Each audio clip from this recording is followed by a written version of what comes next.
কারণ জালিমরা কখনো সফল হয় না। আপনারা জানেন। বিসমিল্লাহির রহমানির রহিম। প্রিয় দেশবাসী, বাংলাদেশের 64টা জেলা থেকে, প্রতিটা বিভাগ থেকে, প্রতিটা জেলা উপজেলা ইউনিয়ন এবং থানা থেকে, প্রতিটা গ্রাম থেকে আপনারা এত কষ্ট করে আজকের এই সমাবেশকে সফল করার লক্ষ্যে এসেছেন। মঞ্চ উপবিষ্ট সকল সম্মানিত ব্যক্তিবর্গ এবং আপনাদের এই উপস্থিতিকে আমি সালাম জানাচ্ছি। আসসালামু আলাইকুম ওয়া রাহমাতুল্লাহ। সম্মানিত উপস্থিতি, আমার প্রিয় দেশবাসী, আপনারা জানেন আমাদের রক্তের উপর দিয়ে এই ইন্টারিম গঠিত হয়েছে। এই ফ্যাসিবাদী স্বৈর শাসনের অবসান ঘটাতে আমরা সক্ষম হয়েছি একমাত্র আল্লাহ তাআলার সাহায্যে। আমাদের কিছুই করার ক্ষমতা নেই যদি আল্লাহ তাআলা আমাদের উত্তম সাহায্যকারী না হন। ওয়াকাফা বিল্লাহি ওয়ালিয়া ওয়াকাফা বিল্লাহি নাসিরা। Allah is enough as an ally, Allah is enough as a helper.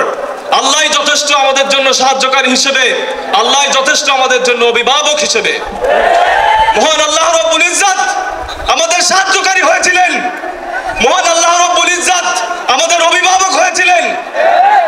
তাই এই 24-এর গণ অভ্যুত্থান আমরা সফল করতে সফল হয়েছি। আমাদের কোনো ক্ষমতা নেই আল্লাহর ক্ষমতা ছাড়া। সম্মানিত উপস্থিতি, আপনারা জানেন আমি ভয়ের সাথে হৃদয় ভরা দুঃখ নিয়ে স্মরণ করছি এই 19শে জুলাইকে, যেদিন ইন্টারনেট শাটডাউন করে দেওয়া হয়েছিল বাংলাদেশের প্রতিটা জায়গায়, গণহত্যা চালানো হয়েছিল প্রতিটি জায়গায়, বলা হয়েছিল ইন্টারনেট এমনি এমনি বন্ধ হয়ে গিয়েছে। আমি আরো স্মরণ করছি সেই ফ্যাসিবাদীদের যারা স্বৈরাচারী খুনি হাসিনার সাথে বৈঠক করেছিল। আজকে তারা শিল্পপতি ছিল, বাংলাদেশের সবচেয়ে ক্ষমতাধর ব্যক্তিবর্গ, এবং শেখ হাসিনাকে তারা শক্তি দুগিয়েছিল এবং বলেছিল এই আন্দোলনকে দমাতে আমরা আপনার পক্ষে আছি। কিন্তু আল্লাহর ইচ্ছায় তারা সফলতা অর্জন করেনি, কারণ জালিমরা কখনো সফল হয় না।